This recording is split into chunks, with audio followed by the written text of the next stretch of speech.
Hello, everybody. Welcome to another episode of YHS on Monster Island. I'm your host, Jacob Walsh, and with me, as always, is my brother from another Mamagon, Jakey. Wow.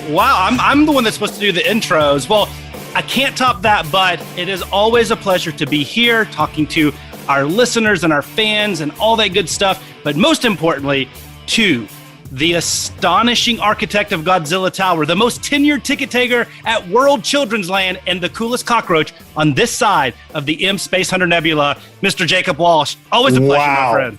Whoa. Dude, you don't know how much I love them. I kind of want to put those all on my business cards at work, and I just want to make people refer to me by these titles. Thank you so much for that. Hey, that's what I'm here for. That's why you pay me the big bucks, man. Dude, I know this is not a toy episode or anything, but I can't help but be very jealous of those two Gigans behind you. Oh, thank you. Yeah, they look great. Yeah, it's like the red, white, and blue. The Captain America Gigan is a Gigabrain from Wonderfest in 2020. It's a glow in the dark. I love Gigabrain. And then the other one is it's a Marmot Vinyl Legion 90. I think it's from 98. But these both the Marmot I've picked up in a local store here in the Dallas-Fort Worth area on one of my toy hunts. Go check those out on the YHS YouTube channel. And then the other one I got I ordered it obviously, which is what we're usually relegated to have to do to get really cool kaiju stuff. Exactly. But I love it. It's one of my favorite pieces, and it's not like a super expensive piece, and it's not hard to find or whatever, and it's a newer piece, but there's something about that weird paint scheme. It's like, I don't know, it's patriotic American Gigan or something. I don't know. I've never really been one to jump into the weird color variants. Yeah. It's always for me, it's always been I want to stick to whatever they look like in the films or whatever. But in my, lately in the last couple of years, it's been way more appealing to me. And I don't know why. I think it's just the weirdness of it has gotten to a point where it's oh, that looks stupid. I want that badly. So. Well, I mean, I know we're planning to do a toy episode soon, and I want to talk about just Sofubi in general, right? Soft vinyl and kind of the rounded edges versus the hyper realistic X Plus and all that good stuff. Because I mean, Sofubi, it's tied to the history, the economic history, the national history of Japan, and it's fascinating. And I've recently dug really deep into the history of Sofubi, not just Kaiju, but just our Godzilla, but all of Kaiju, and we talk about our bull marks and our M1s and marmots and such, and they just and Marasan, which obviously was the first. I'm excited to talk to you about it because I'm with you. I always leaned towards the hyper realistic, the ones that look like the actual suit designs. Yeah. But there's something about these little guys. It's I don't know if it's the rounded edges, the cuteness factor or what, but it's those are really cool. But some people go overboard. I'm never going to be a Sofubi only type guy. There's some expensive figures out there. I know I know we're already getting off track here. We're talking about toys, but it's I only own a few of those, and it's for that reason. I've always kind of been hey, these are kind of cool, but for the prices they are, I'd rather have something that looks accurate. And for a while, I just didn't get it. But lately, I've been okay, but here's one that I really want. Or it's there's starting to be a list, and I'm okay, I'm starting to come around to the stuff. But but that's for another. That's a completely that might be a 10-part episode. It might be. We're going to have a long... Dude, I feel like we could do an entire episode, and we might, just on Trendmasters, just on that early 90s stuff. Anyway, listen, we'll get back to that. I wanted to ask you, since it's been 2 weeks. Mm-hmm. Kong, Godzilla vs. Kong is out. It's been out for 2 weeks. And I was just wondering if you're, since you've been able to sit on it a little bit, if your feelings have changed about any of it, or what are you thinking? It's funny. I've watched it since the last time we spoke. I've watched it once, by myself, and then actually once with my wife, who's not a Godzilla fan, but that's it's kind of become a little bit of a mainstream pop culture thing because it's doing so well. Yeah. And she's seen Godzilla films before. Just by being around me, as when I get through my when I watch 10 in a weekend. But she enjoyed it and stuff. It's funny though, as I watched it those other 2 times, I don't know if it changed dramatically, positive or negative. I think it kind of nestled into where I thought it would. To me, it's really, I want to say it's middle of the pack when viewed in totality for me. Kind of, it's in that, I don't know, like probably if I had to rank them, probably in that 15 to 20 range, maybe 13 to 20 range. Okay. But some of the moments in it are really iconic moments. I just think throughout the entire, if you sit down and watch the entire film, I don't know if it beats out some of the films I know we'll talk about today or tonight or whenever you're listening to this. But I would say it really kind of nestled in there, and that's a good place. I think it's one of my favorite modern, so post Millennium series, so post Final Wars, maybe with the exception of Shin Godzilla, it might be my favorite. That and King of the Monsters are probably in there. So it's a good place. I'm very happy with that. That's a good place for it to be. There's only 3 or 4 I can't stand. So I mean, anything above like 30 is probably pretty good. Yeah. That means I enjoyed it. How about you?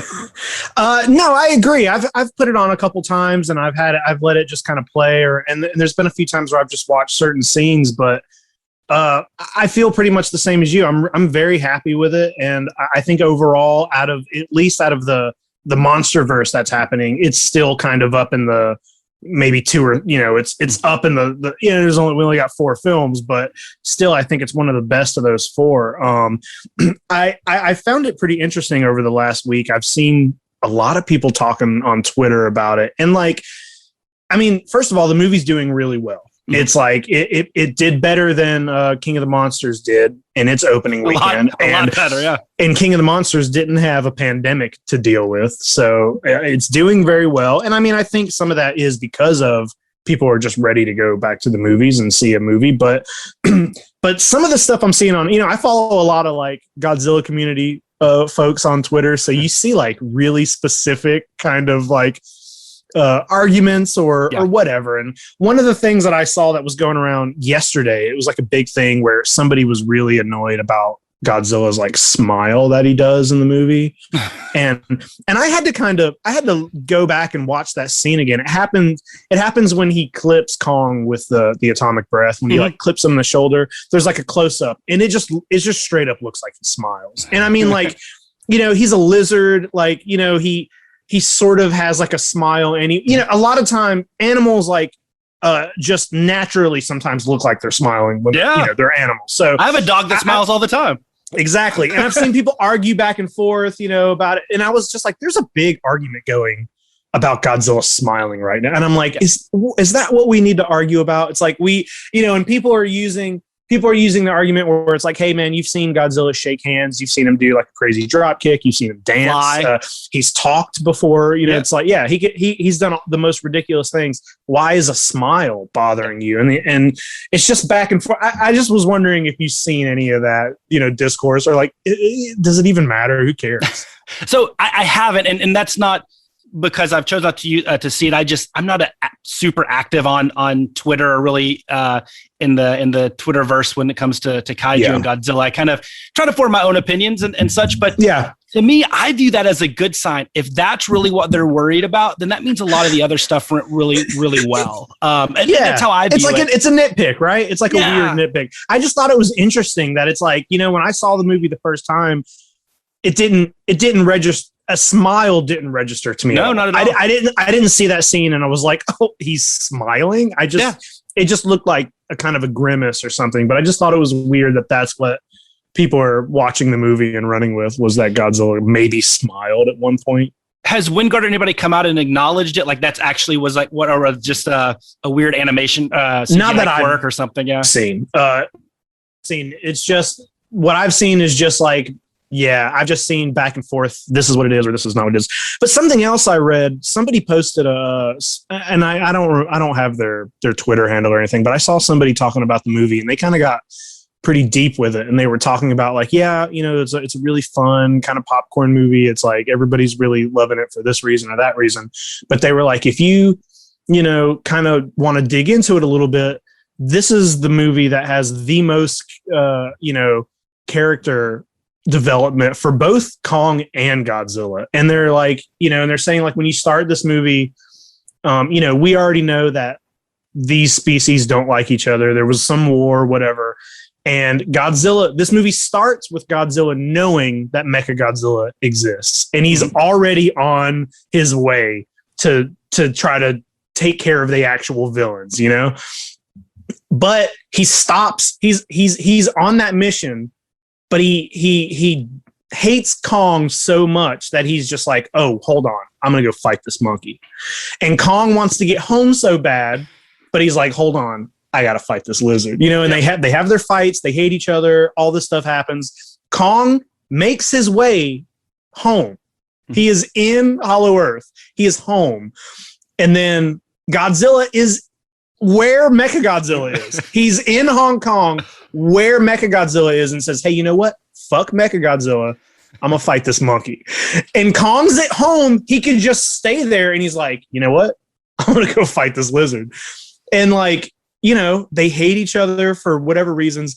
And what this person said was that once Mechagodzilla shows up and they're fighting Mechagodzilla, when Godzilla makes the decision to charge that axe, he's like, that axe, Godzilla knows what that weapon is. And that weapon has been used to kill probably plenty of Godzilla species. And Godzilla looked at that axe, put his bullshit aside and said, I'm going to power up this weapon that has been used to kill my family for centuries so we can team up for Mechagodzilla. Yeah. And the dude was like, that's some fucking plot development. You know, he's like, that's some character. And no, people gloss over it and say it's silly because it's monsters, but it's like, that's not a bad character arc, you know?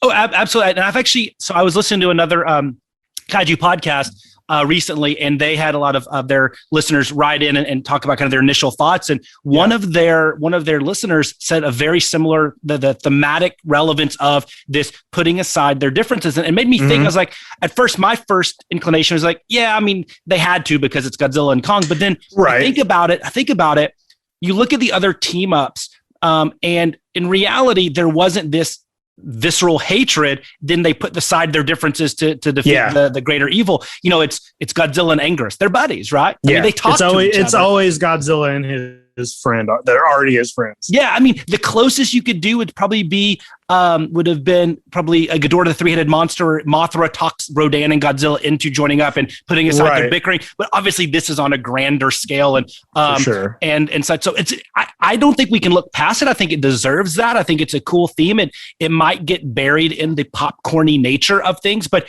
I think it's there. I bet you it was a decision that they made on purpose. And I don't know. I kudos to them. Hats off to those that have kind of pointed that out, because I think it's valid. Yeah, I do. I think so too, for sure. Because like even us who have grown up watching Godzilla, watch the movie, and like I kind of was sucked into the grandeur of the entire thing and just who's gonna win, and I just didn't care about that kind of stuff. But then when it gets pointed out, you're like, man, that's some legit filmmaking in a Godzilla movie. So I love that. I'm glad we had that talk. That felt good. I'm glad that I always get stressed out when a new movie comes out that you like, and then it's like, okay, am I going to like this in a couple weeks, or am I going to like that? Always stresses me out. But you know what? It's fair. That's just human nature, right? Like there's always something. There's the luster will wear off of a lot of things, not just films. And so I go in thinking like, I'm going to like it, and there's no way in the world I'm going to like it or hate it that exact amount a week from now, a month from now, a year from now. Right. I might grow to love it. And there's movies in the Godzilla series that they were always kind of like, okay, this is fine. And now they're some of my favorite. And the other way around, where I'm like, this is great. And then like rewatching, and it's like, ooh, is it great? What was I drinking that night? Like one of those things. So I think that's so prevalent, not only in the Godzilla series, but that's just human nature. So I don't get too upset about it, because I know what you asked me as initial thought. That is my initial thought, but it's going to change. Everybody's allowed to change their mind on subsequent viewings. Yeah, for sure. Well, that kind of brings us into the main conversation here. So I'm pretty sure it was the night we saw Godzilla versus Kong. I'm sitting at home and I get a message from you, and you're watching Godzilla 2000, and I don't know, and like, I don't know. Can you tell me where this decision came from? Where it's like new Godzilla movie day, you're watching. We just saw Godzilla versus Kong, and you decide to go home and put on Godzilla 2000. Well, I will tell you, it made Godzilla versus Kong that much better, at least for that extra night. No, I can tell you, there was a little bit of a method to my madness. And I mentioned it on the last episode. Like, sometimes I just do some crazy stuff when it comes to my kaiju viewing. But I was, for just the last, I don't know, couple of months, I've just been trying to watch a lot of the Godzilla films I haven't seen in a while. And I would say I'm doing in chronologically, but roughly. Like, there's some movies that I watch regularly. I don't need to rewatch Destroy All Monsters. Like, I've seen it 1,000 times, and I probably exactly. So Godzilla 2000 is one that I don't watch a lot. And so, and I just finished right before Godzilla versus Kong came out. I finished Godzilla versus Destroya. So I finished kind of the Heisei era, and so I was going right into Millennium. Still in order. I skipped TriStar, but I did rewatch it, but that's okay. I'm allowed that one. And because that's a whole different conversation I'm sure we'll get into today or tonight. And so that's the reason I watched it. And, I would say that I went into it thinking it was one of my least favorite Godzilla movies of all time. It would be in the bottom 3 or 4. And after I watched it, it's one of my least favorite Godzilla movies. It's in the bottom 3 or 4. Not much has changed on that. It is just, it's just not a good flick. It fails in so many ways. But that was the whole reason. It wasn't, if I would have watched Godzilla versus Kong a week earlier, I could have been watching this after Godzilla versus Mechagodzilla 2 or something. Right. It just totally was just right. That's unfortunate, but also I think it's also sometimes kind of fun to watch like a good one versus back to back. Watch one you really like and then watch one you maybe don't like. And so you watched Godzilla 2000, and I recently rewatched Godzilla versus Megaguirus, and then this weekend I decided, once we talked about what this episode would be, I was like, well, I guess I also need to watch Godzilla 2000. And I remember when the TriStar Godzilla came out, it was a big deal, and Godzilla 2000 was in the theaters here. Yeah. And I remember going to see it, however, I don't remember how old I don't know, 14 or something. And I remember like getting to see, that was the first time I got to see like a Japanese Godzilla movie, like in the theater. And I was super excited about it. But I also remember being like, what the fuck is this movie? Yeah. It's weird to me that it's the start of a new era of films. And I know it's only like, what is it? Like 5 years or 4 years after Destroya. It's not a big, 4 years. It's not a big jump, but Godzilla vs. Destroya was the last thing. That movie's pretty great.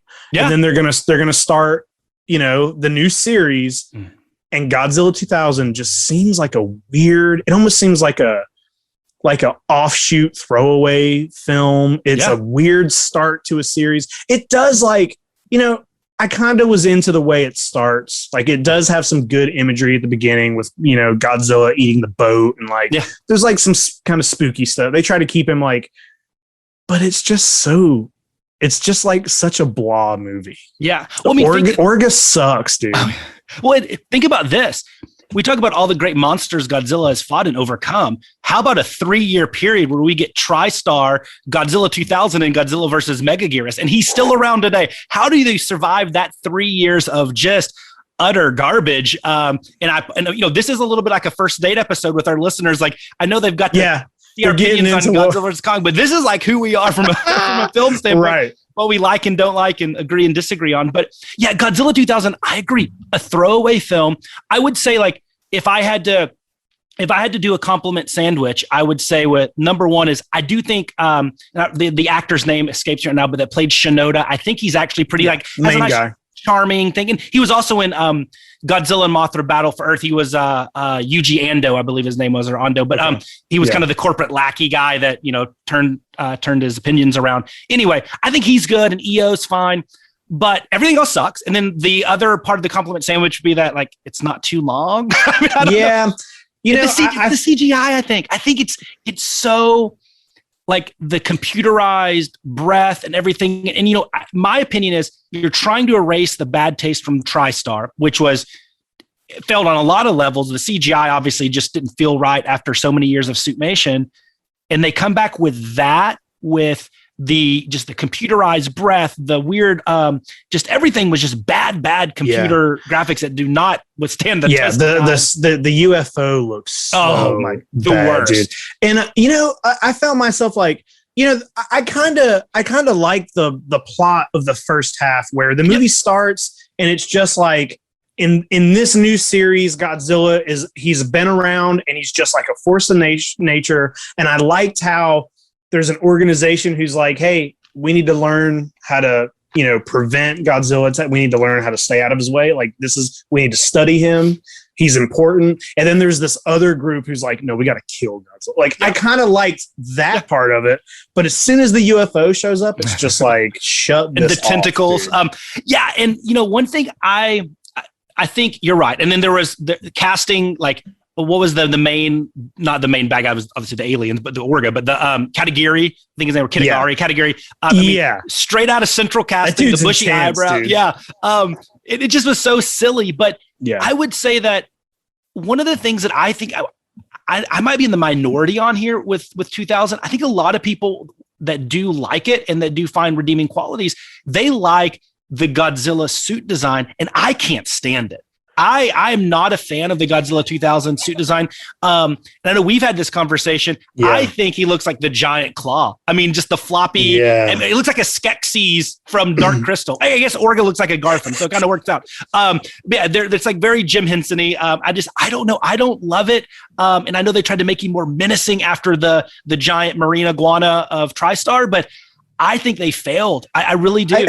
I kind of wish we had a differing opinion here because it's just us piling on these movies, but here, I'll hold this Godzilla 2000 marmot just for that. Dude, like there are moments where I'm like, you know what? I kind of like this suit here and there, but it's like the spines are way too large. Way too large. The fact that he's like bright green and his spines are purple and his mouth it's too big. Mm-hmm. It looks very goofy. And I think Godzilla 2000 and Megaguirus it's my least favorite look for Godzilla. Yeah. Like out of all the movies, it's my least favorite. It's my second least. Well, not counting TriStar, I would say I don't like, and I'm going back to my era. I love the best Showa.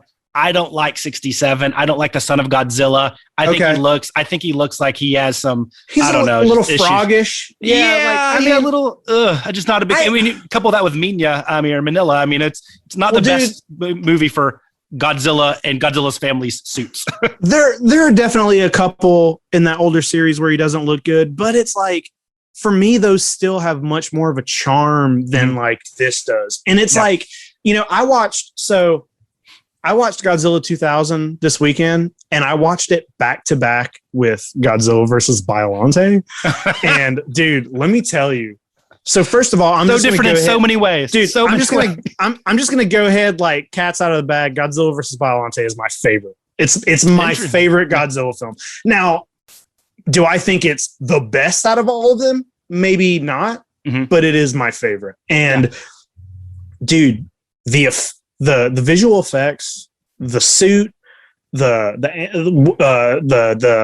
animatronic head that they do, the bust, the look of Godzilla versus Biollante to me, I think is peak. Like as far as the visuals, like its cinematography is better. It's much more moody. It's shot like a real movie. It's like the effects all look real. Like Godzilla and Biollante look terrifying in that movie. Like that movie's so good.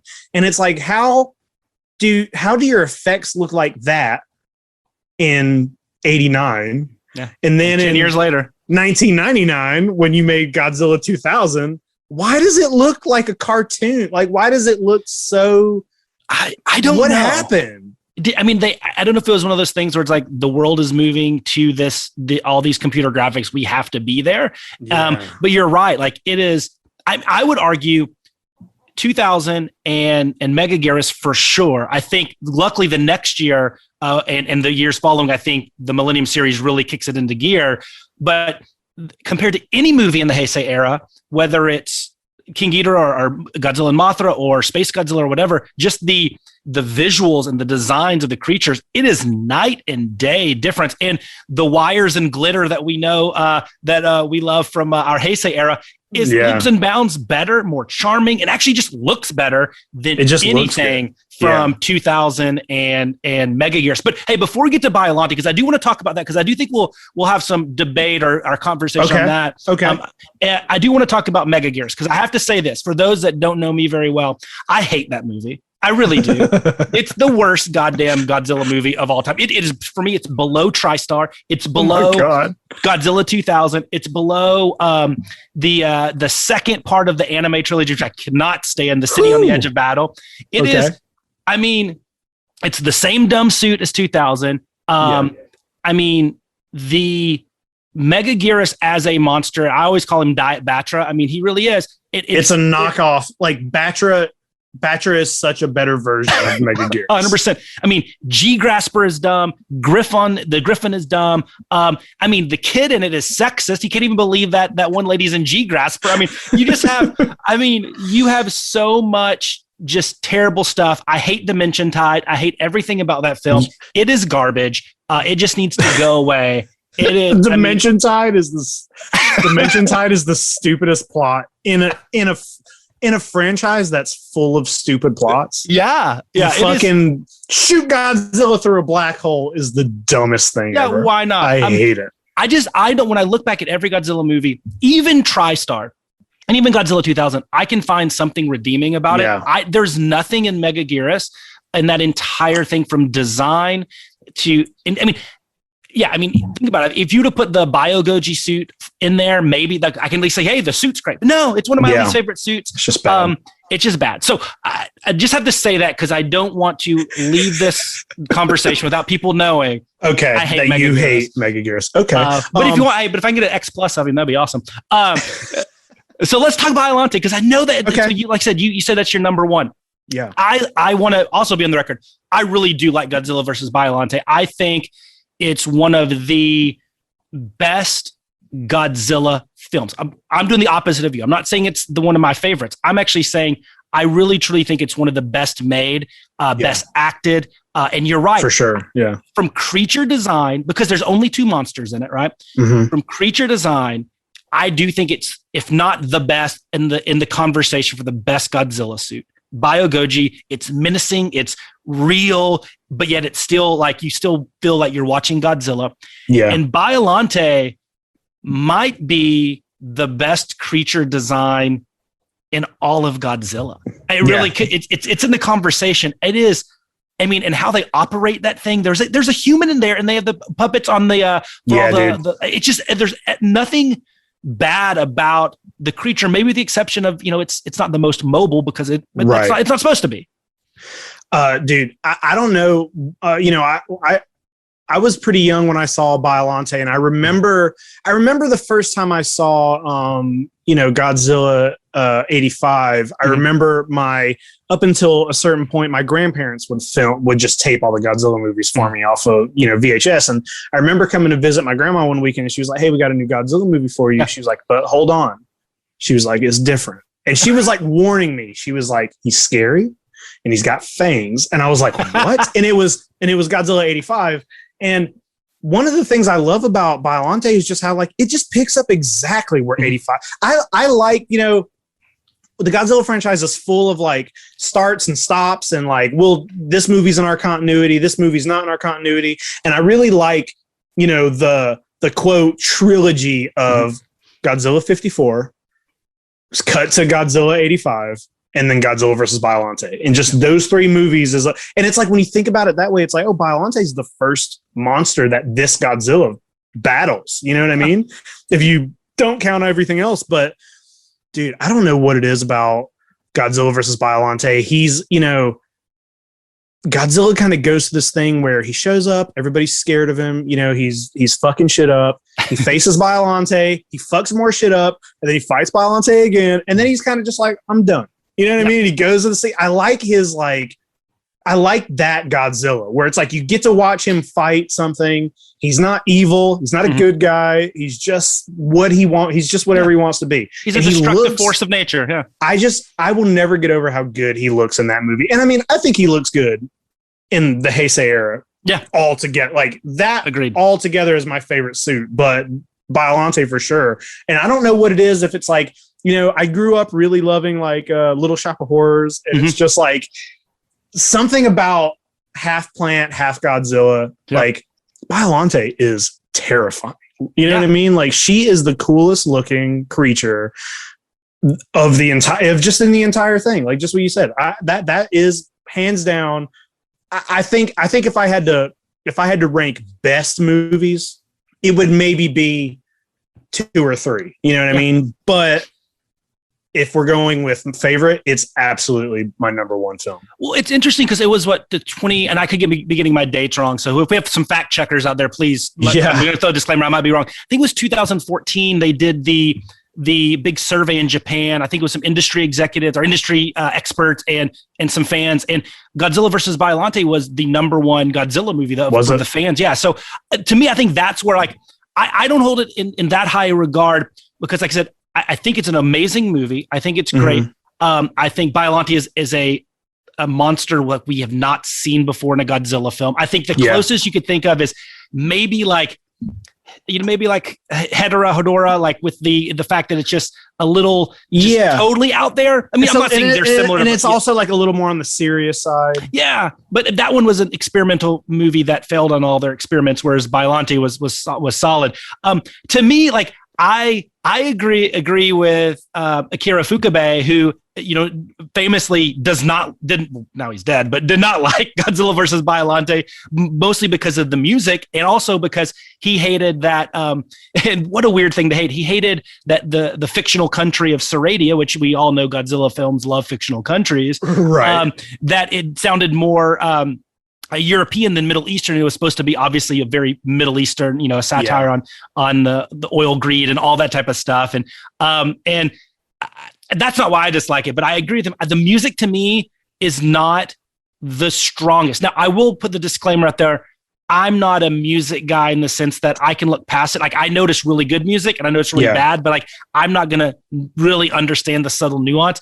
I thought some of it was kind of weird and misplaced. I don't know, because it does introduce us to Miki Sagusa. I don't know if her character, I felt like it was just kind of shoehorned in there at the later Heisei era, so I blame Biollante for that. I do like her in this movie. But at the end of the day, it's a solid movie. There's only one cringy moment. Well, maybe 2. There's the boing when the guy gets hit on the head, which why? And then I think Erica's Force Ghost, the video transfer, I don't think really looks that great. But when she's when she goes off into the sky. Yeah, but I love everything else about it. I like when Professor Shiragami gets assassinated at the end. Spoiler. Oh yeah. Sorry about that. That was shocking to me. I didn't think that was going to happen. I like the Super X too. I'm glad they brought that back. And really overall, like it's one of, I would say it's in that upper middle tier for me for enjoyment, which is still solid. It's just not upper tier, but I do think it's one of the most well-constructed, written, acted and everything Godzilla film there is out there. And I understand why you like it. To me, it just lacks, I think, that little bit of like, I don't know. I don't want to say entertainment value because that's not the right word, but like it doesn't have that extra oomph that makes me want to go out there and rewatch it, which it does for you. Yeah. But it's lacking for me that I don't know what to call it, but the rewatchability on Biollante is not huge for me. I got it. So first of all, about the music, that's one of the things where like when I'm a kid watching these movies, the music is the last thing I think about. And like now as an adult, that's always like, I was concerned about the music for Godzilla versus Kong before I saw it, and I was just like, I don't know, man. I don't know if I like this guy. He did the music for Justice League and I didn't like the music in that. So it's like, now I'm a big music guy, but when I was a kid growing up with it, it wasn't something that even crossed my mind. And I think when you fall in love with a movie at a young age and you always love it, if you overlook those things, then it's like, well, that's just the music from Biollante to me. You know what I mean? It's like, that's just what the music is. Well, one other thing on Biollante, which it's a personal story for me. the one reason, I've always viewed Biollante as it's kind of like that chase movie, right? Like whether it was VHS or whatever, like you could, or Blu-ray was always hard to get. It was like the one that Blu-ray still is hard to get. Exactly. We want to throw a couple $100 at that. But I remember, so I'm getting all these, this was probably early 90s, and I'm getting all these movies from a guy that I probably discovered in G-Fan magazine. He was taping them from someplace in like Stoneham, Massachusetts, and mailing them to me in Texas and stuff. And Biollante was hard to get. I walk into the mall, and when Starlog was trying to do their actual brick and mortar stores, I walked into this huge Starlog store, and in there was Godzilla versus Biollante on VHS, the HBO home video. Mm-hmm. $80. It was $80 in the 90s. And so I'm like, well, I can't get that. So I put it on my Christmas list. I think, like I said, I want to say it was 91, 92. So I was 10 or 11, right? And bam, I got it for Christmas. And so I had this just build up of, this is an $80 movie. This is going to be the greatest Godzilla movie of all time. And to a 10 or 11 year old, it's built it up a little bit. Exactly. Yeah. I was expecting and then I saw it after I saw probably Godzilla versus King Ghidorah, the 91, and maybe even Godzilla Mothra if it was 92-ish, 93. Like I said, I can't remember the date. So I saw them a little bit out of order. And so I think that also has tainted my just opinion of Biollante. But once again, it's knocking it down from a top tier to that upper middle tier. I'm not saying it's a bad movie. In fact, I really like it. Well, I can understand that, especially because like in Godzilla versus Biollante, the battle's very short. Short. Godzilla shows up when she's in Rose form, and it's maybe 4 minutes, if that. It's a very short. He dispatches of Rose form Biollante very quickly. And I remember the first time I saw it. I was very fascinated just by like a mad scientist creating a big plant monster with teeth in the middle of a road. And I remember when he defeats her the first time, I remember being like, no. That can't be. Like, I remember almost being annoyed about it and being like, that's going to be it. It's just going to be Godzilla destroying stuff the rest of the movie.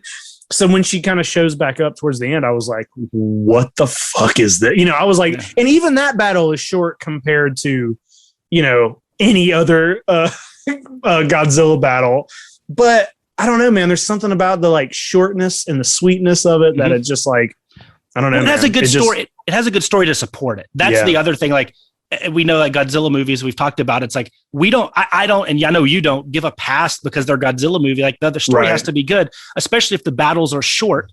You got to fill that with good stuff and make the battles mean something. And I think Biollante does that better than most Godzilla films. I don't think there's any doubt there. And also that cover art on the poster on the VHS and stuff with the that might have done Biollante a disservice because that might even be cooler than the Biollante design, which is one of the coolest. You could say that about all of the those posters from the Heisei films. Like they all had the best. Great. It was that one artist, I can't remember his name, but the one guy did all of those. And, they're all amazing. So, well, what's the one on your list? What are we talking about on your side? Well, when I look at my Godzilla, I've kind of view them in clusters, right? Like it's hard for me to say this is 1 and this is 2 and this is 3, but like I would say there's 5 to 7 that to me are like upper tier, upper echelon. Like they're kind of the Mount Rushmore, but with more heads of Godzilla films. And then it kind of goes into clusters until you get down to the bottom cluster, which is Godzilla versus Megaguirus and Godzilla 2000 and TriStar and those guys. So for me, and I'm going to go ahead and throw this out there. Can we just kind of ride off the original Gojira as... Go ahead. I almost was going to say that right at the beginning of the conversation. We all know that the original is the best. It's everybody's like it transcends the genre. There's no film that's better. Yeah, it's so much better that it's like we don't need to talk about how that's our favorite one because it just is. It is hauntingly beautiful. It goes right up there. Honestly, like I view it in the same way as I view like Kurosawa's Seven Samurai or anything like that. It is something. It's created a genre and then over history has transcended it. It's amazing. It's beautiful. It's tear jerking. The only negative on Gojira is it has low rewatchability because it will just tear you apart watching it. It's not so like, it's not one of those that's like, it's no Godzilla versus Megalon. You know what I mean? It's like, you're not going to watch it and just be like, It's not fun, you know? No. So one of my top ones, and I know we'll talk about a few, but one I'll throw out there first because it's one that I know everybody has seen. It's a very popular one, and I'm going back to the Showa era, and I'm going back to 1964 for Mothra versus Godzilla, aka Godzilla versus the Thing.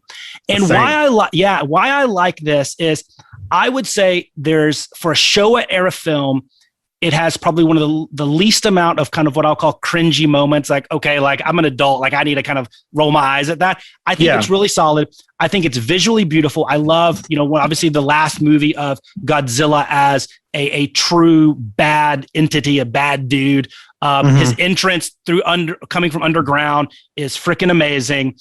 But I will say what really drives this ahead of some other movies that I have in kind of my top cluster, I love the story and the acting specifically of the Dream Team, probably my two favorite actors of that era, of the Godzilla era, the show era, with Akira Takarada and Hiroshi Koizumi. Them as the two leads of that. To me, it is truly a dream team, and I think they just act it beautifully. But it's not unique stories. They're not unique themes. It's bad corporation exploiting an egg, exploiting something. I mean, we've seen that back from King Kong, right?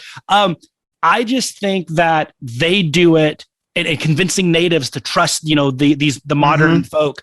They're sketch. I think they do it so well. I think they and especially in the show era in the 60s, they do really great stuff. I think we have to give kudos to Kenji Sahara as the evil bad guy, and because I love Sahara. I mean, he's in probably the most Godzilla movies of anybody. And other than Rodan, I think this is his best performance. I love that stuff. And then Yoshifumi Tajima is kind of his lackey. He's kind of the comic relief as well. Love those guys. And there's nothing to me that's bad about this. We get the Mothra song, Mosora Ya Mosora. We get everything. Like to me, there's not a lot bad here. And I can rewatch this film 1,000 times over. And the only negative I have is I don't love the fact that Godzilla, after, destroying Mothra and kicking ass and being this badass, does lose to two worms. But the worms get him. But hey, that's not the only time that happens in the series. So overall, that's one of my favorites of the Showa era. And that is one that I talked about earlier. When I was a kid, it was fine. It was okay. But it has now risen to the top where I probably watched that maybe more than any other Godzilla film.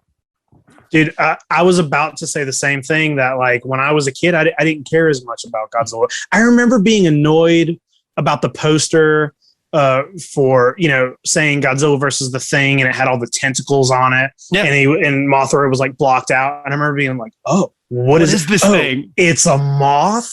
And it's like, it's just Mothra. I feel like when I was a kid, it was just like, it was just another Godzilla movie. It wasn't one of my favorites because at the time I didn't care so much about Mothra. I was just like, she's a big moth. Like, she's fine. It's fine, but it's not, Ghidorah or Gigan or like all these weird fucking monsters. It's one of those movies where you definitely, as you get a little older, like appreciate that movie more. I agree. And there's something that I wonder, and I don't want to get like off track here, but since you talked about like how good the villains are in this movie, it's weird because like when you look at like Godzilla versus Kong or King of the Monsters or any of the newer ones, maybe not 2014 because that's a little more, I feel like, grounded in reality. Yeah, but for sure. But like King of the Monsters and Kong, they have those kind of weird, over the top human plots with ridiculous villains. And when you like look at certain scenes in those movies compared to the others, you're like, this is very Godzilla. But for some reason, when I'm watching them, I'm like, okay, why does it feel so different when we try to do what they did, so well? That's movies? A great question. Does it like, do they know, like they had to at the time, and this, of course, me putting words into these great, many of them late actors. I mean, I guess Takarada is still around, and so Sahara. But they probably knew that they were on this new emerging genre, this kind of low budget. I mean, I'd say Godzilla versus Mothra, even Ishiro Honda credits, is kind of the first one where they tilt into targeting, young boys for as the main viewing audience. Right. Well, you put those Mothra twins in a movie, you know what I mean? Like that's, I love, you know, it's like, come on. God bless the Edos. But yeah, maybe it's that they don't take themselves too seriously and they kind of, they act in that what would be in a world that has monsters. And of course, Mothra is huge because I know it was 61, not this movie, but it introduces fantasy into the world of Godzilla. And that's a big thing because if you look at Godzilla or Gojira and Godzilla Raids Again and King Kong versus Godzilla, there's still a sci-fi explanation. Mothra comes in and introduces the fantasy element to Godzilla. So I think there's something there too that is like really powerful. The kind of this sci-fantasy merger that adds to the film. But to your point, I don't know why Hiroshi Koizumi and Akira Takarada can play like, and Kenji Sahara and all those guys can play it off like, yeah, that makes sense. That they belong in this world. But yet when we see it acted now, it looks cheesy and weird, and I don't know. I don't know. I wonder if it's just because, like, if you watch those movies, as silly as they are, they tend to take those roles very serious. And it's like, even though they're silly and they're acting dumb or whatever, it's almost like they know what kind of movie they're in. They believe it, and they're just going. You know, like speaking. Dude, I don't want to just jump off of Mothra. No, I'm done. I'm like, good. You know, talking about those villains, another pair of villains that I want to talk about that are really fun in another movie that I gave a rewatch to this weekend is Godzilla versus Gigan. Those two, dude.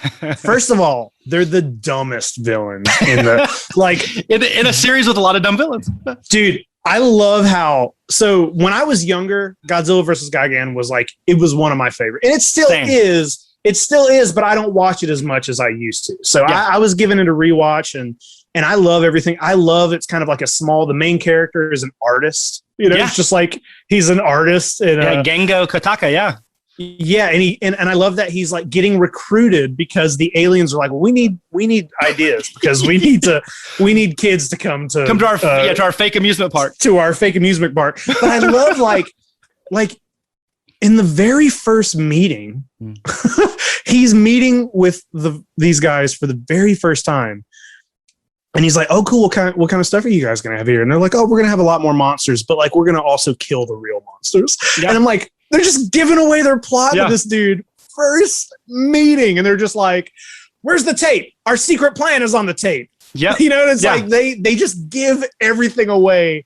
Right. And I was like, and like, they're super serious about it. Yeah. I love it. So I love that they're cockroaches. And then it's also like, as evil as those guys are throughout the entire film, when they're explaining their plan at the very end and they're just like, hey, we came from a world a lot like this one and the humans of our world destroyed it. And you guys are going to do the same thing. And it's like, you kind of like, oh, maybe these guys are the good guys. Yeah. They got a point here. It's the old adage, like the best villains are the ones that you can relate to and you can understand their point of view, right? I mean, if they're just evil incarnate, then it's like, okay, like bad guy. But like, I agree. So Gigan for me is one of the most rewatchable Godzilla movies. And I would say I have it. It's probably in that second cluster for me. It's definitely, I would say it's up at the top of that. So, I mean, I'm talking Gigan's a top 10 film for me as well.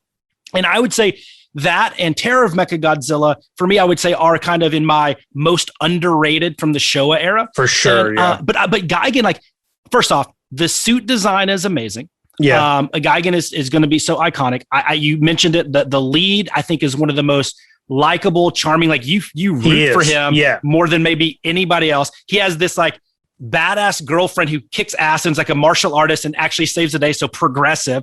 Yep. There is the environmental message, but it's not as overt and over your head as Smog Monster. The environmental message, like, it just pops up in the very end. You know what I mean? It's not really out there until those aliens like give their, and then you're like, oh, this movie's on a little bit of a different level. Yeah. And you get blood.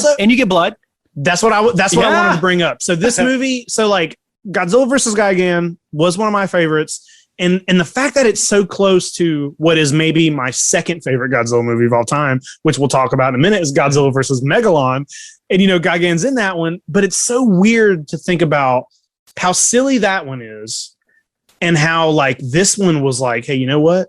This one's gonna be gory. Yeah. And it's like for a Godzilla movie, dude, when Anguirus just runs into Gigan, that there's like a split second shot of just a gush of blood. Yeah, all over the camera. Oh, I remember as a kid seeing that for the first time, being like, "There's a lot of blood in this for a Godzilla movie," and it's just like, dude, whenever, hey, one of the best concepts out of any Godzilla film, the Godzilla Tower shows up, and it's like kicking Godzilla's ass. It's his toughest villain. I mean, truly, like Godzilla Tower might be the most powerful enemy he's ever faced. Yeah. It's not Destroyer. It's not the Oxygen Destroyer. It's freaking Godzilla Tower at World Children's Land. Yeah, I agree.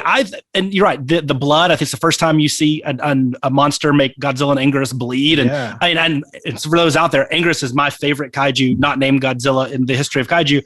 And so it's hard being an Anguirus fan, because he always gets his butt whipped. But I love that moment. I love that moment when he's like, the buzzsaw is going in Gigan's stomach. It's like, it's like get hypnotizing him or something. He there's like a scene where he's looking at it. Yeah. It's kind of like, and then he's like, I got to go save my buddy Godzilla. I love him. I've talked to him in word bubbles. I got to go and help him. And he's that loyal pet, that loyal friend. And he's like, you know what? I'm going to get my head buzzsawed off, but I'm going to go do it. I love that. That's why Anguirus is so great. But to me, where Gigan fails, it's all directly related to production and budget, right? It's the night and day, bouncing back and forth between night and day because of stock footage. It's all of that. It's not the story, the fun nature of it, the monsters or anything. It's purely things that were just, they didn't have the money to do it. Kind of out of control, Yeah, and so for that, like, I love Godzilla versus Gigan, and it's one of my favorites, and like I said, I think it might be, with Terror of Mechagodzilla, for me, the most underrated of the Showa era, and it might have the highest rewatchability of any Godzilla film, maybe with the exception of one or two. I think Gigan has just like, Gigan is, with the exception, I think, of Biollante, is maybe the most well-designed kaiju of all time. And it's like, it's weird. One of the things that I feel like is the funniest joke about Godzilla versus Megalon is that Godzilla is fighting two villains that just neither one of them have hands. You know what I mean? Like, that's the funniest thing about that movie is they're teaming up two villains, no hands, but they're just like, fuck it, we'll put them with each other. The fact that he's just two claws, he's like a cyborg. You always see or hear that Gigan's a cyborg or whatever, but it's like, you don't get any kind of info about that. Not until Final Wars. The Final Wars version, obviously, but the Final Wars is such a. I like Final Wars Gigan, but the classic Gigan is better to me. 9 Day. But dude, that movie's great. And let's talk about Megalon. Let's talk about Godzilla versus Megalon. Let's talk about Megalon. It's a perfect segue. Yeah, dude. Godzilla versus Megalon is my most watched Godzilla movie. I would say that it is my second favorite out of everything. It is just so silly. Megalon to me, he's a giant cockroach, Seatopia. Yeah. It's just so funny. And then like Megalon and Gigan together, I think are both just like, we're talking about Orga earlier and how dumb and how bad of a design Orga is. And then like how it looks like they were just bored and drew Orga in 10 seconds. Megalon and Gigan together, like clapping hands with each other and kicking Jet Jaguar back and forth it's the best thing ever. That movie has the fucking punch song is amazing. Jet Jaguar is just amazing.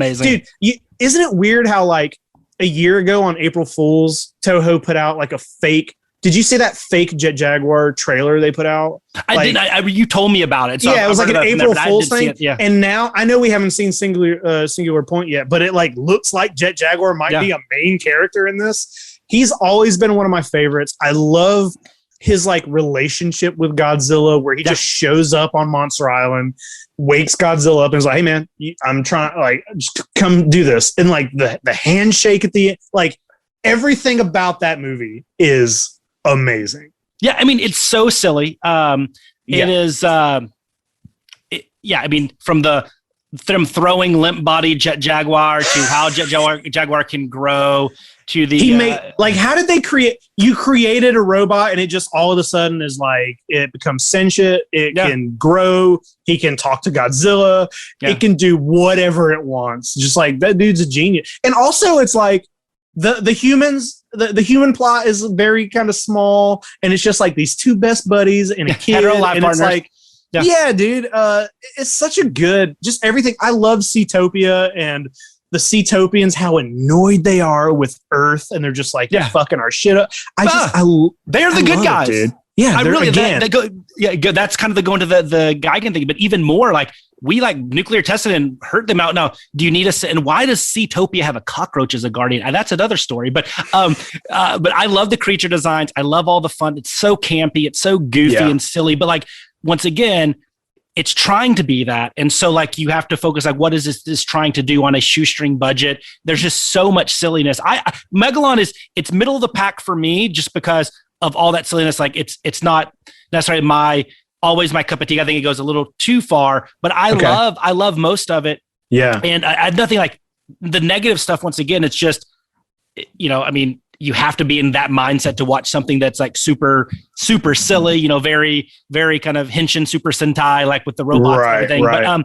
But and I forget his name. I think it's Katsuhiko Sasaki that plays Goro. Yeah. I love him because he's Ichinose in Terror of Mechagodzilla. And then he comes back for King of the Godzilla versus King Ghidorah. King Ghidorah. I love him. I think the human plot it's small, like you said. It doesn't get in the way, but it works. Yeah, and it does. I think the visuals in Megalon, even with the sliding on the tail drop kick, the funny weird water device boat thing at the very beginning, the kids paddling on. Yeah, the little like dolphin thing. Yeah, there's so many things that are so memorable about it that you can't look past Godzilla versus Megalon. And like I said, once again, if you're like, give me a silly Godzilla film to watch, to me, it's Gigan, it's Megalon. Those probably would be 1 and 2 on the recommendation list. Yeah. And I love it. Like, it's definitely a movie I like a lot. It just, once again, if I had to rank my favorite, it's probably middle of the pack, but like middle of the pack is still like, I love it. Well, like whenever, Abby started watching Godzilla stuff and she started kind of getting into it, like anytime anybody asks me like, hey, I've never seen a Godzilla movie, what should I do? That's a hard question because when there are 36 movies, what I usually try to do is like, I say, well, watch the original first. Of course. And then I usually say, I give them, watch Godzilla versus Biollante because that's, you want to watch them fight something. And I usually tell them Godzilla versus Mechagodzilla, the original Godzilla versus Mechagodzilla. And then I tell them Godzilla versus Megalon because it's like, you want to go like, I want to try to give you a little piece of like the extremes of Godzilla. You know what I mean? It's like Godzilla versus Megalon is always, dude, over a Halloween weekend, there's a drive-in about an hour and a half away from me. And I found out that over Halloween weekend, they were going to be showing some Godzilla movies. And I was like, oh, okay, I'll go to this. And, I've only been to a drive-in a handful of times. I've only seen a handful of, of the Japanese Godzilla films on a big screen. And they did versus Megalon. And then they did Godzilla versus Mechagodzilla. And then Destroy All Monsters back to back. The Jake playlist. Yeah. Dude, I was like, there was me and there was like 2 other people there. And I went and it was amazing. I was just like, this is the dream. Like watching these 3 movies back to back on a fucking big screen. It was the best thing ever, dude. I want to see Godzilla versus Megalon on the kind of screen I saw Godzilla versus Kong on. Yeah. Well, so that's a good segue because one of the last non-legendary or Godzilla films I saw on a big screen when I was living out in LA many moons ago at the Egyptian Theater there, I saw one of my other favorites, and we can talk about this one because this is a totally different end of the spectrum from the Millennium series. And I'm going to see if I can do the trailer justice here. Are you ready? How about this? Godzilla, Mothra, King Ghidorah, Dai Kaiju Sokugeki. Of course, that is Godzilla, Mothra, King Ghidorah, Giant Monster, All Out Attack from 2001. GMK. Yes. We'll go, unless you just want me to say that trailer all the time, I will go with GMK here. But I love this film because not quite Shin Godzilla different from what we've seen. Nothing, maybe with the exception of TriStar, but that's for the worst. Yeah. I don't know if one is kind of moved away from what we were kind of getting with Godzilla than GMK. And I thought they nailed it. It is a movie that it balances like a serious tone, but with some of the wackiest, fantasy elements. I mean, guardian monsters, and it's kind of like a dark, realistic, quote unquote, fantasy. Right. But I love, it starts a lot of times with the creature design. I love Godzilla's design here. He's evil. There's the no pupils in his eyes. Yep. He looks like what he represents in this film, which is he is just this amalgamation of the dead, the souls of the dead. The souls of the dead. It's such a cool thing. Yeah, and so I love that, and I love that they bring back Mothra and King Ghidorah and Baragon. Unfortunately, one of my biggest gripes with GMK, even though it's a top 5 for me, is simply the original plan was to have it to be Baragon, Anguirus, and Varan, but because the studios were like, nobody knows who they are. Like, no, let's bring in Mothra. And that would have been a bold move, dude. Like that would have been great. I like it because Guardian monsters, like these are, no beam weapons, the Earth power monsters. Yeah, you know what I mean? Like exactly. Varan could come from a lake, and it'd be amazing. Dude, as much as I love King Ghidorah and Mothra, it's like they're a little bit overused. Like they are, you know what I mean? And it's like, it's like you can't get mad at it because they're both great, but also it's like, okay, bring somebody else back. You know what I mean? Yeah. But dude, that movie, I wonder what number was, so there was Godzilla 2000 and then Megaguirus.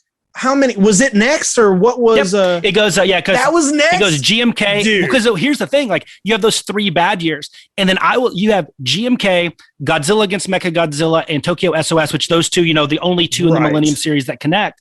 Yeah, and I'll tell you, spoiler, Tokyo SOS, the second part of that is also in my top 5. It's one of my favorite movies of all time. Yeah. And Godzilla against Mechagodzilla, I think, is solid. It is very solid. And it just leads into it. But I like those movies as well. But as standalones, which was the Millennium series was, going from Megaguirus to GMK, I mean, that's a jump, dude. It's huge. And in tone, it's a tonal shift. It's everything. And it's just it just feels different. It's obviously way heavier in suitmation.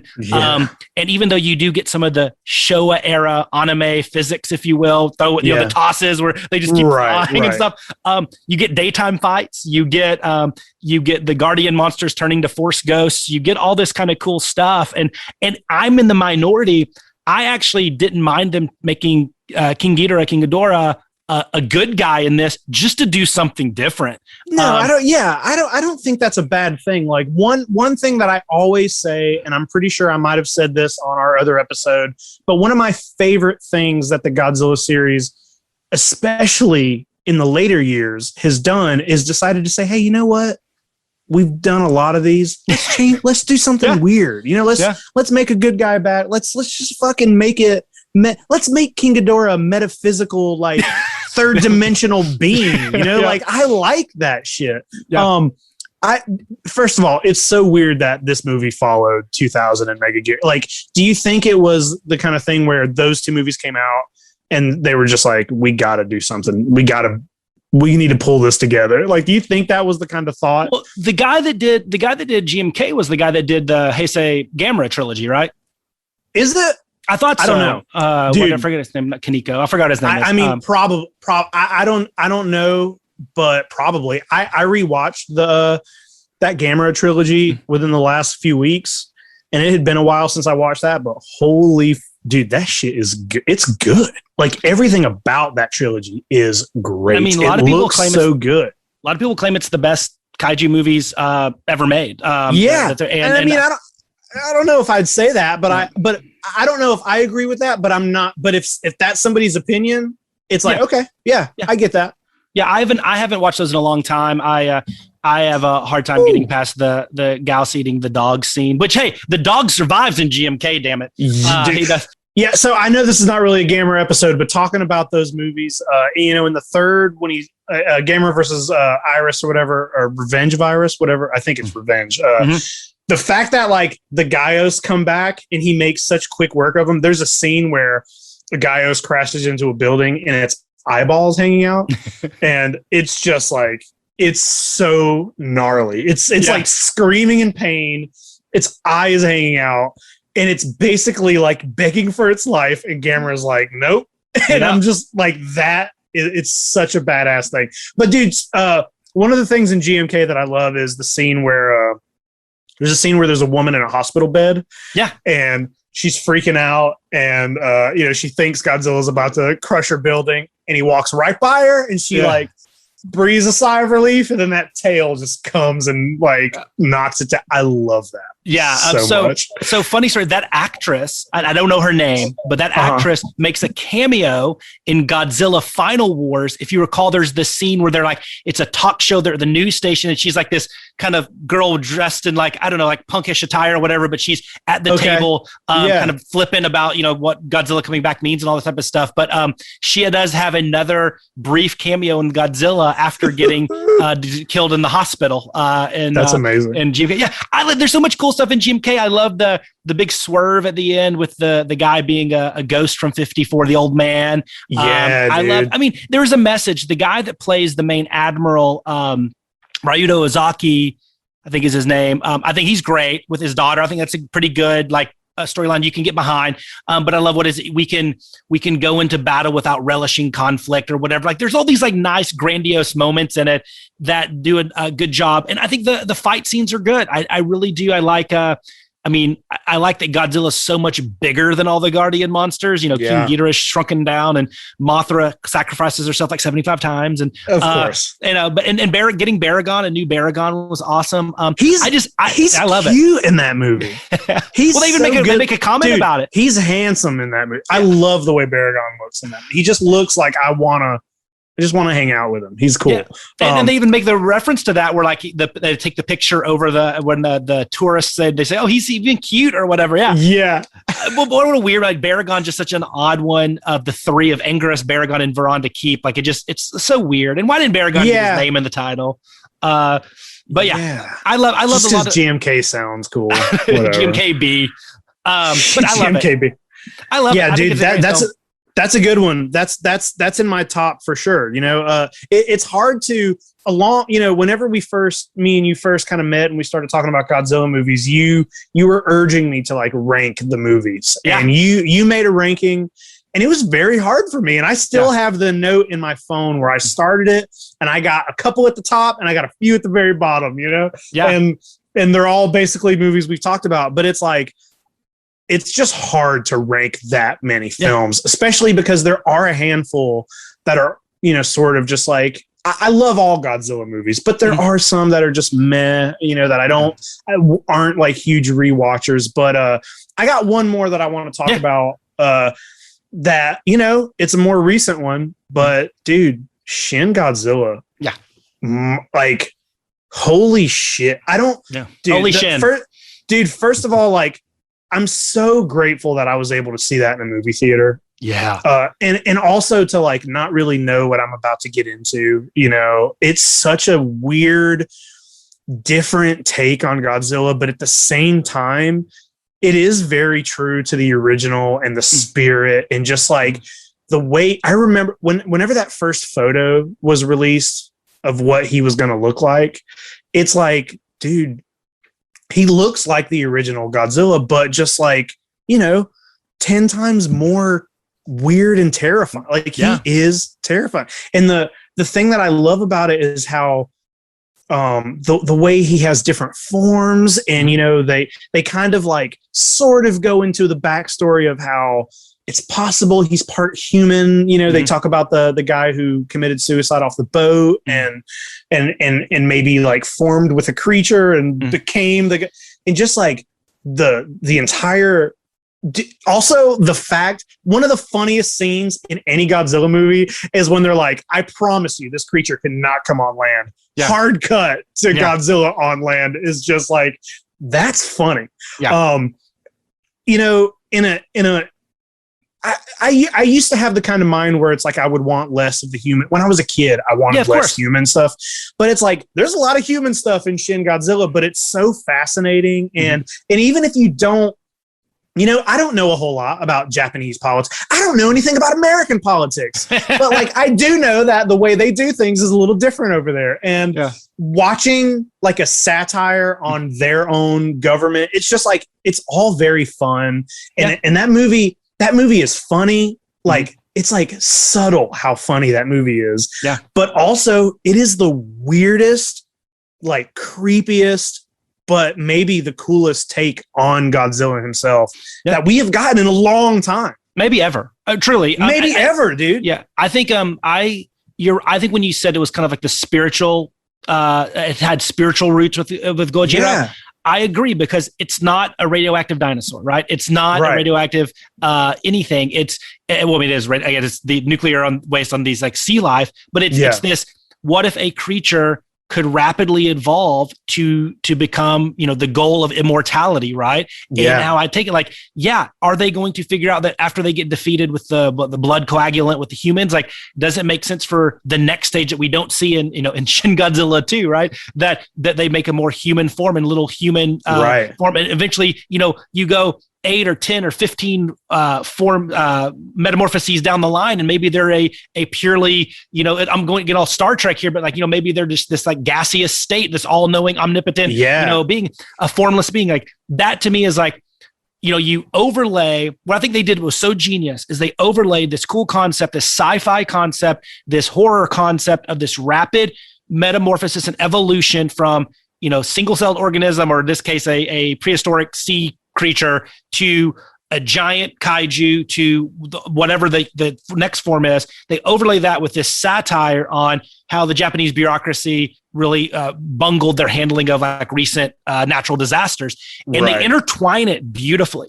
It's hard for me to rank Shin Godzilla anything below the top couple, 1 or 2 or 3 spots when you talk about quality of the film, the filmmaking, everything is good. To me, it suffers a little bit of what the original Gojira has, is that I don't rewatch it a lot. To me, it is a little bit, I take it a little bit more dense than I think you do. I think you like it a lot more than me as far as the entertainment value. But you're also a horror guy. Like, I mean, Shin Godzilla is a horror monster. It is like a body horror film. Yeah. I mean, and if you look at my list, like, you'll see I'm more of a retro sci-fi guy. Give me Invasion of Astro Monster and that type of stuff, and Destroy All Monsters.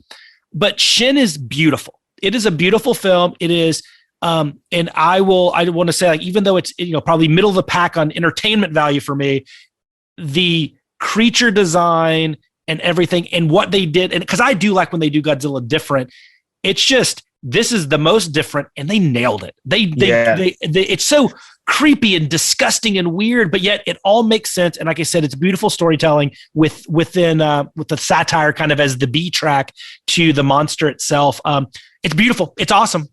Dude, it does. One of my favorite things that this movie does is like, it has multiple moments that are sort of shocking. And I mean that as far as like, in every Godzilla film, you always kind of know what to expect. You know what Godzilla looks like, even if you're going from, Showa to Millennium, he looks different, but you know what Godzilla looks like. And the fact that, like, the first time you see this creature out of the water, it's like he's coming straight at you. His eyes are bulging out. He has no arms. His gills haven't fully. There's blood just pouring out of his gills. It's like, whoa, what the fuck am I looking at? Yeah. And, but that happens. So, there's this evolution from, you see the tail, you see that, he stands up, and then the next time you see him, he's Shin Godzilla.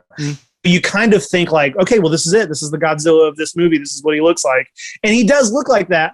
But then you get the final shot of the movie, which is, seeing that tail with, like you said, the humanoids kind of coming off of it.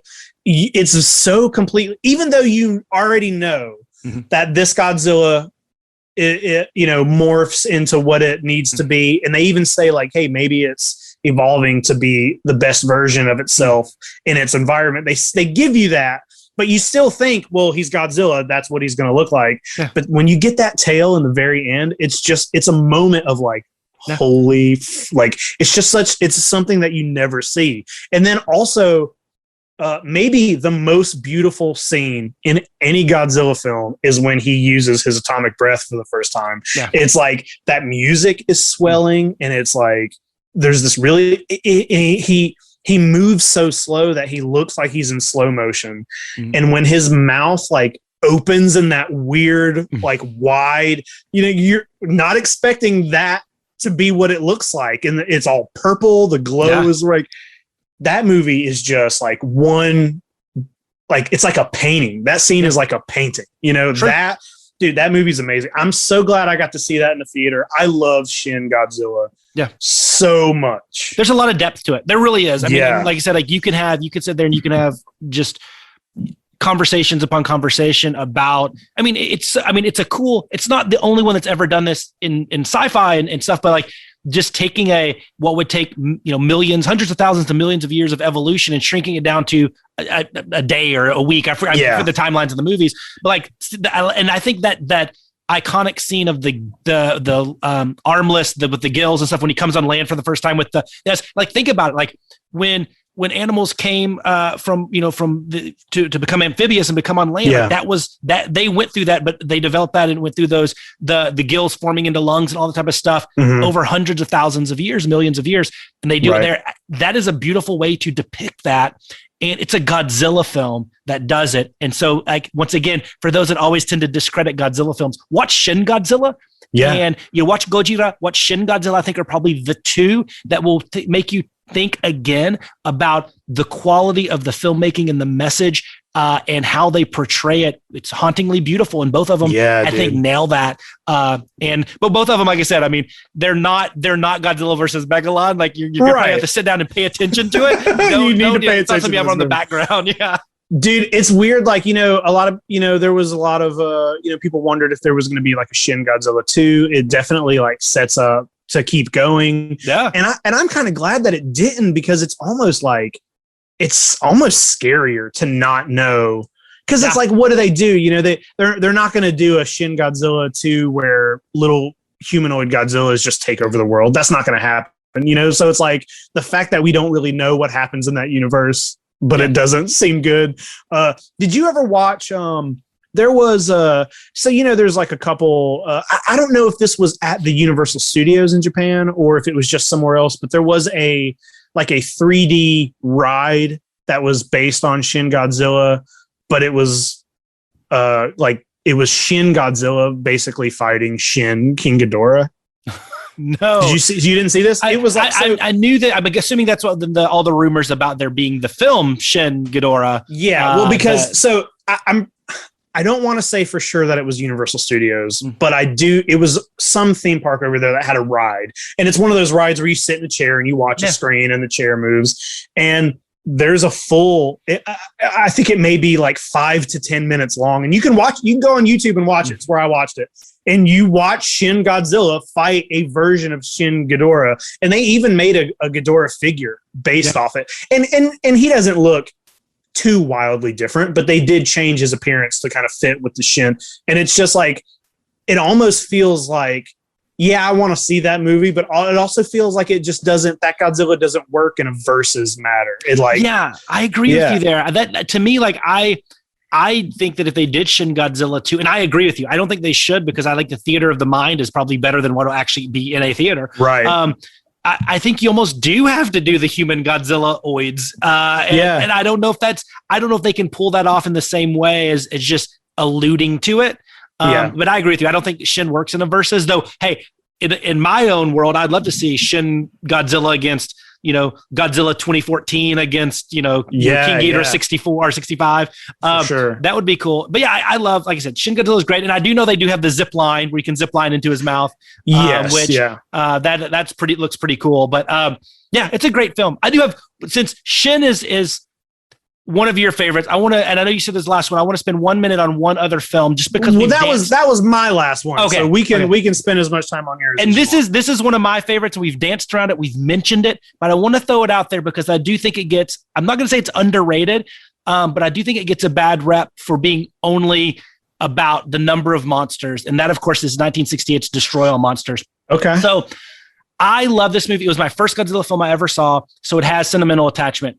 But a lot of people say that, you know, the storyline is blah, and it's just about getting to that monster melee where you see everything, the 9 monsters or 10 monsters all unfairly gang up on King Ghidorah. But hey, to be fair, like 3 or 4 of them just sit in the background. Yeah, because their suits were so decrepit. I think Varan was just a puppet. They just had the Varan puppet left. That's why you always see him flying in. And Gorosaurus, unsung hero of that fight, man. We got to see more Gorosaurus than anybody.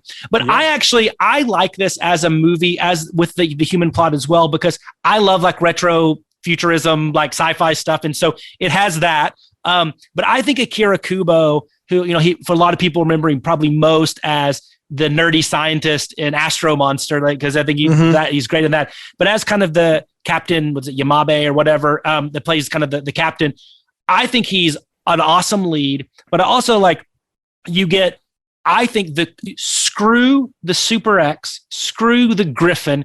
The Moonlight SY3 is my favorite Godzilla vehicle. You get that. I think, like I said, I think Kubo is great. I think the Kilax being kind of this living metal and mineral, it's more interesting than we're just going to take over your world because we're, you know, ape men or because we're cockroaches or whatever. No offense to Gigan and Mechagodzilla.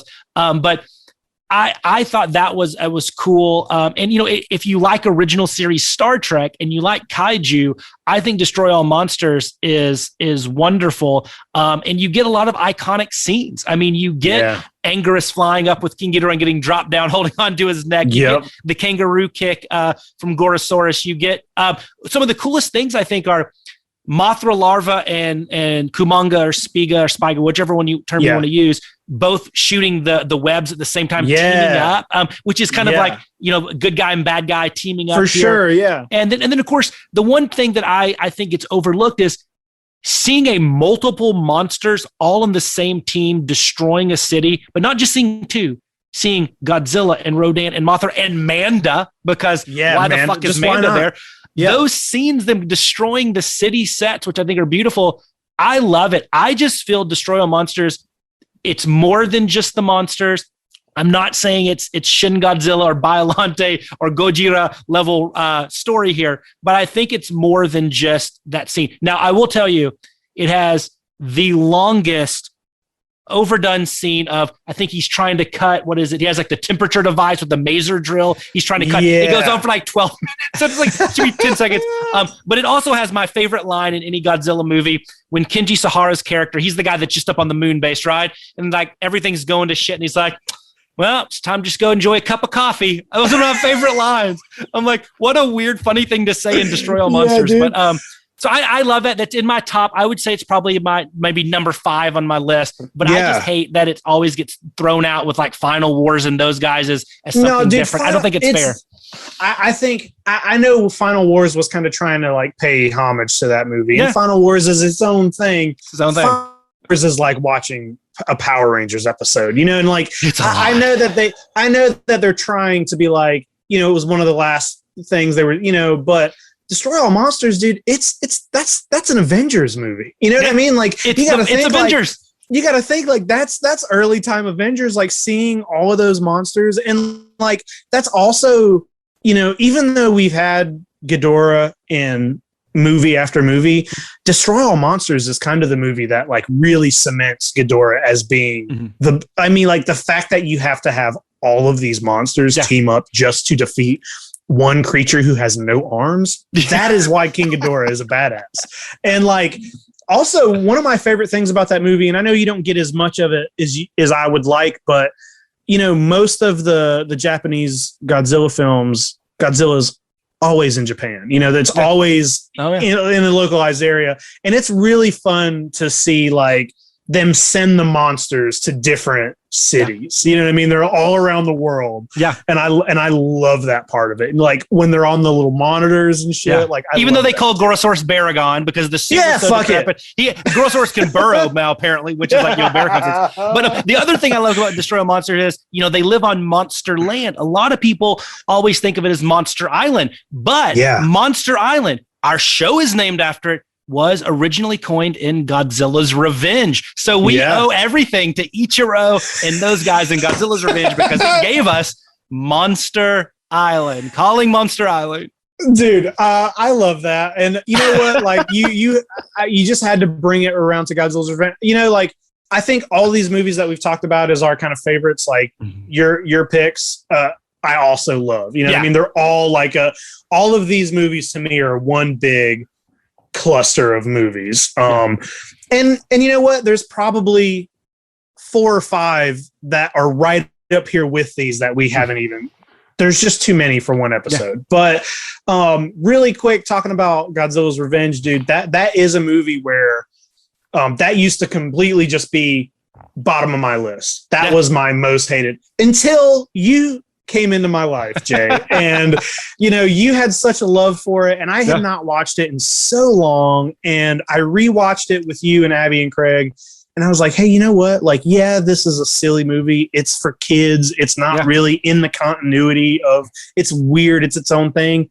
But it's a very charming, fun movie. Yeah, if you're a kid. I mean, and so Godzilla's Revenge, and just to be clear, so in my rough rankings, like I said, it's clusters. It probably falls, I have it right now as kind of number 25 out of 36. Yeah. So I'm not saying this is upper tier. Same. This is not in my top, but I definitely like, it's better than Godzilla 2000. Yeah, I think it's better when you view it as a kids movie versus a Godzilla movie because it's set in a world where monsters don't exist. It's all through dream sequences. So, you know, it explains the use of stock footage because he would have watched Godzilla or Ebra Horror of the Deep and he would have seen, that's why that scene is in there. That's why Ichiro would see that. But also, Ishiro Honda was very proud of this movie. Like he was one of his favorite ones that he did. And I think when you look at it, like it was addressing a real serious issue in Japan at the time as Japan became more industrious. And, this is almost 1969. So you're talking 20 years after World War II and kind of the economy getting back up and running. You have all these factories and you have this real problem or issue of the latchkey kid, right? And this kind of addresses that. That's why all the scenes it's smokestacks and it's just this industrial city. And you have poor Ichiro who has to, go to the creepy toy maker and hang out at his house, because his mom and dad are both working to make ends meet. And so I like that it addresses that issue. I think Ichiro, even though the actor has said he wants nothing to do with Godzilla, he claims he doesn't remember it. Like it was like he's kind of a little bit of a mystery. Yeah. I think that there's a lot in Godzilla's Revenge that's charming and silly and dumb and stupid.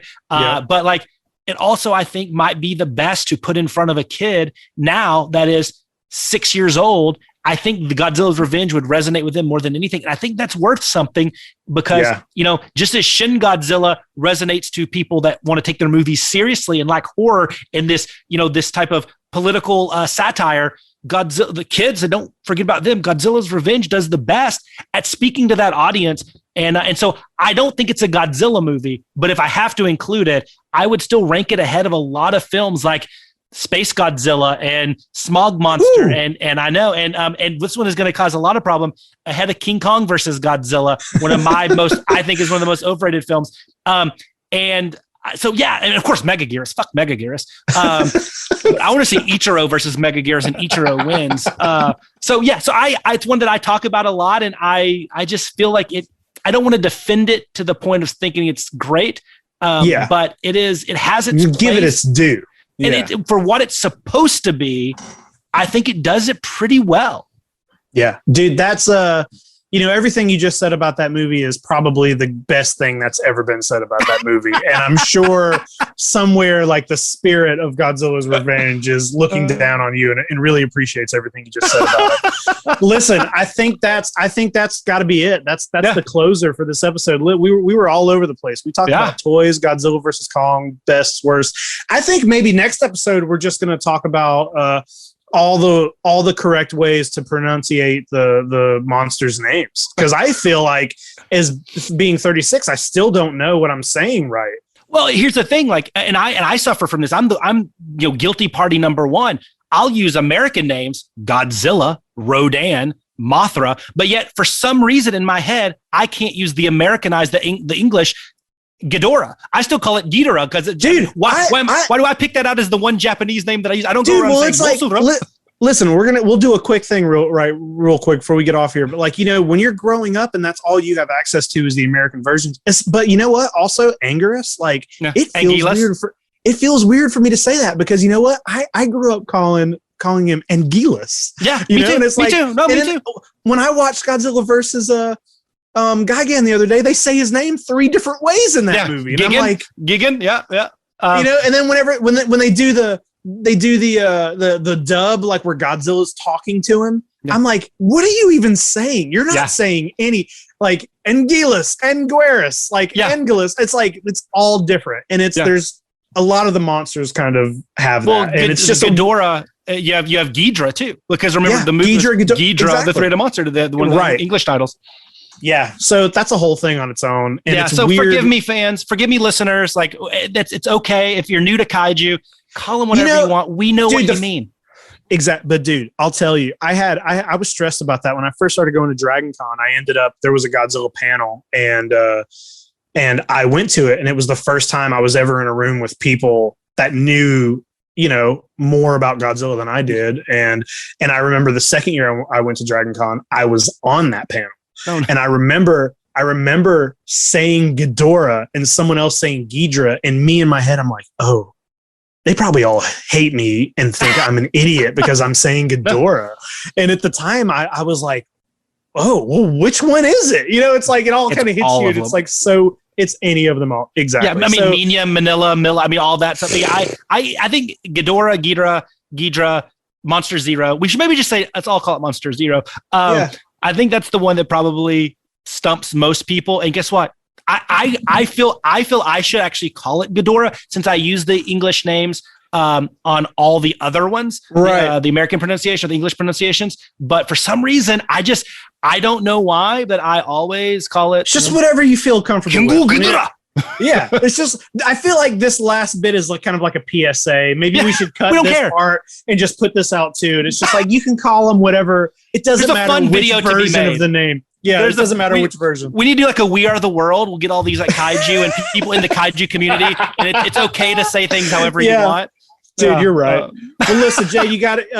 Before we get off here, I just want to say, like, hey, we're a new show. Check us out. We're on iTunes. We're on the Yes Have Some YouTube feed. You can watch this video if you're listening. If you're watching, go to the feed. Give us a review. Give us those 5 stars. Check it out. Check out Yes Have Some podcast. Jay, what do you got? You got any final thoughts? Don't check out Godzilla versus Megaguirus because Megaguirus sucks. And I think we should just wipe it from the Godzilla. I don't want to say continuity, the Godzilla series. Right. And go watch a Godzilla movie.